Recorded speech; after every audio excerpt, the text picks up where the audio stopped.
Hey guys, so I just wanted to do a very quick comparison here between some of the latest Nokia handsets that we do have. So these are all pretty much 2018 except for the, I think, Nokia 8, which came out in late 2017, and I wanted to compare them here, look at the specs, the screen size, etc., and the design.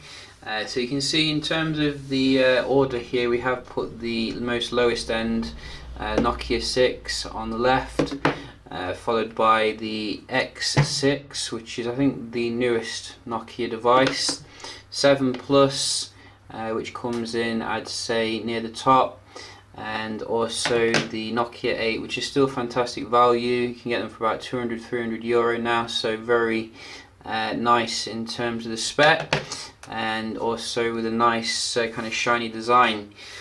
So let's boot them up here and see. So we're just going to do this at the same time, hopefully. They are slightly different in terms of the actual sizes here as well, which you will notice, but they all feel quite good in the hand.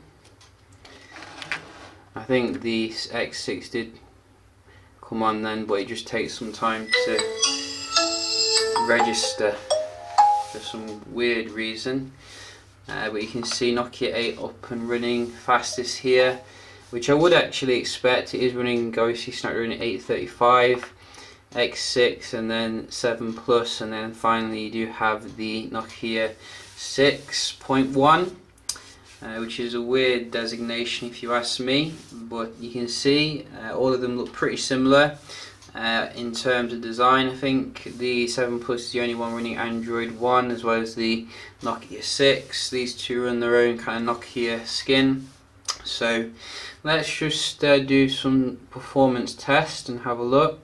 So we have Geekbench here, and we just like to run this to see, because I think the processor in the X6 actually is quite similar to what you're getting in the 7 Plus, but in terms of the day-to-day, it does feel a little bit laggier in terms of optimization.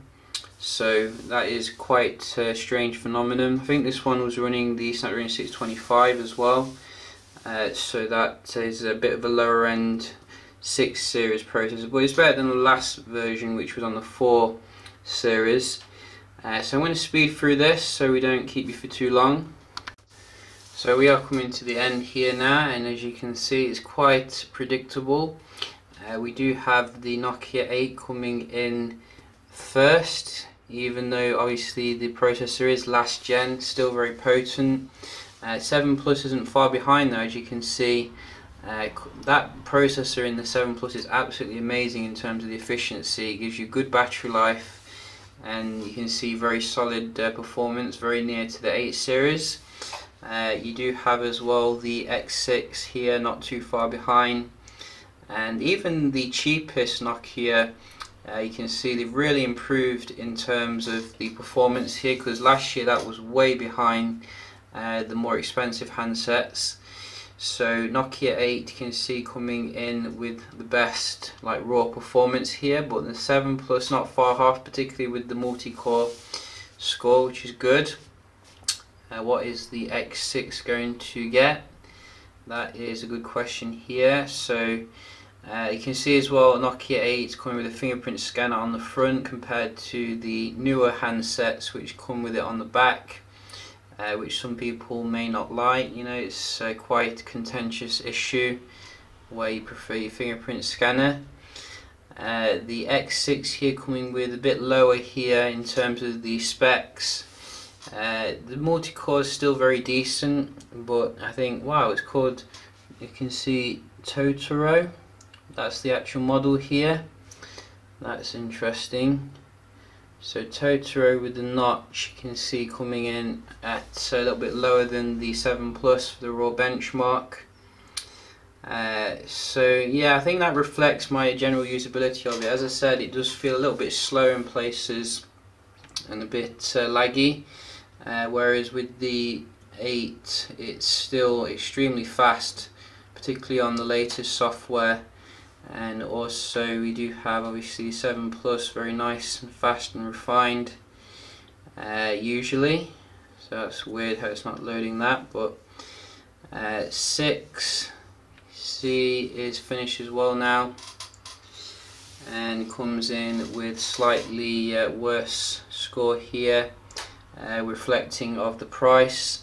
So you can see a nice progression here in terms of the scores, and obviously I think the latest version of the Nokia 8 might even get better, the one which I can't pronounce, but you know, quite interesting nevertheless. Let's have a look at the speed test of all of them to see if there's any differences here. So we just open up this app.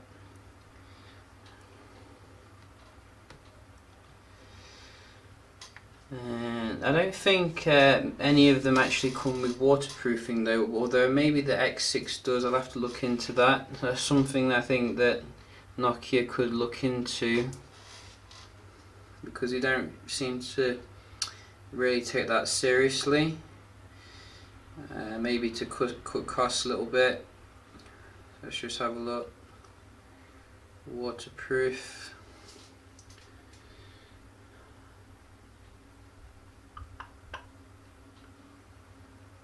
Doesn't look like it actually.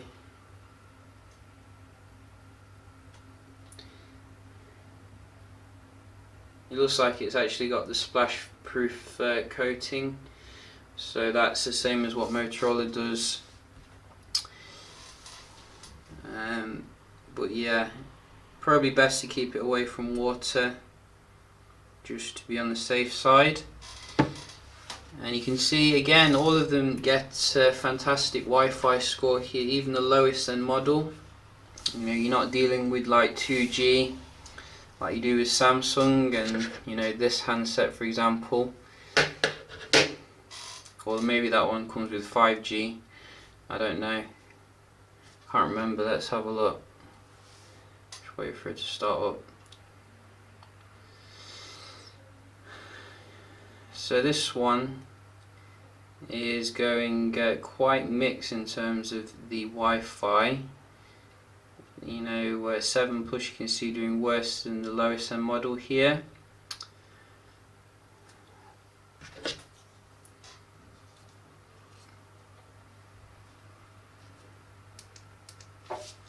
And finally Nokia 8.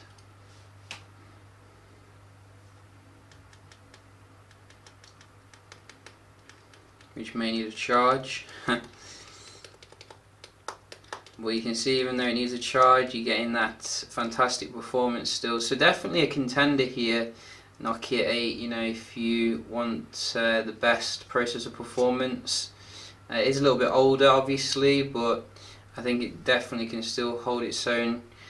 Probably not in terms of the battery though. The battery will be a little bit worse I think than the other handsets, but very interesting design here from Nokia. You know, you can see how they've really like evolved the design on each iterative model.